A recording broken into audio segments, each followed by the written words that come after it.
හැමෝම ආදරෙන් පිළිගන්නවා නිරායස් YouTube channel එකට. ඔන්න ඔයාලට ගොඩාක් වැදගත් දෙයක් තමයි මම අද අරගෙන ආවේ. හැමෝම කතා වෙනවා ලංකාවේ මේ සිලින්ඩර් වල ගෑස් ලීක් එක ගැන. ඉතින් ඒ වගේ වෙලාවක අපි අනුගමනය කරන්න ඕනේ මොනවද? අපිට තියෙන ආරක්ෂිත ක්‍රම මොනවද කියලා මම ඔයාලට කියලා දෙන්නම්. මොකද හැම දෙයකටම වඩා අපිට අපේ ජීවිතේ වටිනවා. අපිට දරුවන්ගේ ජීවිතේ වටිනවා. අනිත් දේවල් අපිට සල්ලි දීලා ගන්න පුළුවන්. සල්ලි කියන්නේ අපිට ඕන වෙලාවක හම්බ කරන්න පුළුවන් දෙයක්. ඒ වුණාට කාගේවත් ජීවිතේ අපිට සල්ලි වලට ගන්න බෑ. අපිට නැතුණ ජීවිතයක් ආයේ කවදාවත් මේ ලෝකේ ලබා ගන්න බෑ. ඒ හින්දා මම ඔයාලට කියලා දෙන්නම් අපි මොනවද මේකට කරන්න ඕනි කියලා. ගෑස් කාන්දුවක් ගැන කතා කරන මේ වෙලාවේදී විතරයි අපේ ලංකාවේ මේ ආරක්ෂිත ක්‍රම ගැන කතා කරන්නේ. නැත්නම් වෙනත් රටවල මීට අවුරුදු ගානකට කලින් තමයි මේ වගේ ආරක්ෂිත උපකරණ ආරක්ෂිත ක්‍රම ඇවිල්ලා තියෙන්නේ. ඉතින් ඒගොල්ලෝ මේ වගේ එළියෙන් තියලා තියෙනවා පොඩි කේජ් එකක්. ඒ කියන්නේ කූඩුවක් තියලා තියෙනවා සිලින්ඩරේ දාලා ලොක් කරන්න පුළුවන් වෙන්න. එතකොට හොරෙක්ට අරගෙන යන්නත් බෑ. මේ කේජ් එකට ඉබ්බෙක් දාලා ලොක් කරලා යතුරු Tamanට අරගන්න පුළුවන්. ඊළඟට ගෑස් සිලින්ඩරේ මාරු කරන වෙලාවට ඇවිල්ලා සිලින්ඩරේ මාරු කරලා ආයෙත් ලොක් කරලා ඔයාලට යන්න පුළුවන්. ලංකාවේදී ඔයාලට මේ වගේ දේවල් හදාගන්න බොහොම ලේසි. ජනෙල් වලට ග්‍රිල් ගහන අය ඉන්නවා.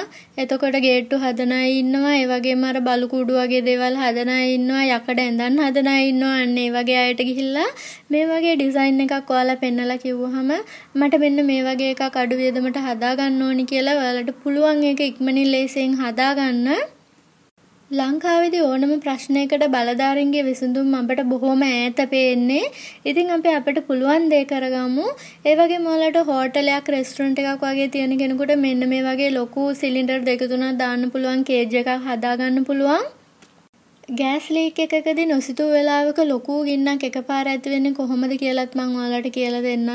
ගෑස් ලීක් එකේදී ගෑස් කඳක් එනකොට ඔයාලා ගිහිල්ලා කුස්සියේ ලයිට් එක ස්විච් එක ඔන් කරලා බලනවා මේ මොකද වෙලා තියෙන්නේ කියලා. අන්න ඒ වෙලාවේදී ඔයාලට හිතා ගන්නවත් බැරි වෙන වෙලාවක හැමදේම විනාශ වෙලා ලොකු ගින්නක් ඇති වෙනවා.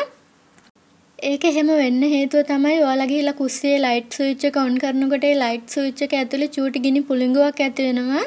අන්න ඒකෙන් ගින්දර ඇදලා තමයි අර මහා විනාශය වෙන්නේ. ඉතින් මේ වගේ දේවල් ගැන ඔයාලා දැනගෙන ඉන්න එකත් හොඳයි. ඔයාලගේ දරුවෝ දැනුවත් කරන එකත් හොඳයි. ඒ වගේම ඔයාලා තට්ටු ගෙවල් වල ඉන්නවා නම් ඔයාලට බල්කනි එක වගේ මේ දේ ආරක්ෂිතව කරන්න පුළුවන්. ඉතින් කල්පනා කරලා බලන්න ඔයාලට මොනවද මේ ගැන කරන්න පුළුවන් තමන්ගේ ජීවිතය ආරක්ෂා කරගන්න දෙයක් ගැන ඔයාලා හිතන්න. ඔයාලා බලන්න ගෑස් සිලින්ඩරේ ගෑස් එන තැනට ගිනි ගත්තොත් එහෙම ප්‍රෙෂර් එකත් එක්ක ගෑස් පිට වෙන්නේ එළියට.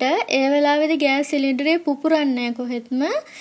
ගෑස් සිලින්ඩරේට අපි තෙත රෙදි කෑල්ලක් දාලා වහලා ඒක ඇතුළට ඔක්සිජන් වාතය යන එක කව කරොත් එහෙම ගින්න නිවිලා යනවා. සිලින්ඩරේ ගින්න නිවිලා යනවා. ඒ වගේ දේවල් ගැන ලොකු පුහුණු වැඩසටහන් මේ YouTube එකේ තියෙනවා. ඔයාලා හොයලා බලන්න දැනුවත් වෙන්න. ආරක්ෂාකාරී ක්‍රම ගැන දැනුවත් වෙලා ඉන්න එක අපේ ජීවිතේට ගොඩාක් වටින දෙයක්. ඉතින් මේ වීඩියෝ එකෙන් ඔයාලට පොඩි හරි දැනුමට දෙයක් ලැබුණා කියලා මම හිතනවා. ඉතින් ඔයාලට ගොඩාක් ස්තුතියි මේ වීඩියෝ එක බැලුවට. තවත් වටිනා වීඩියෝ එකකින් හමු වෙමු. ඔයාලා හැමෝටම ස්තුතියි.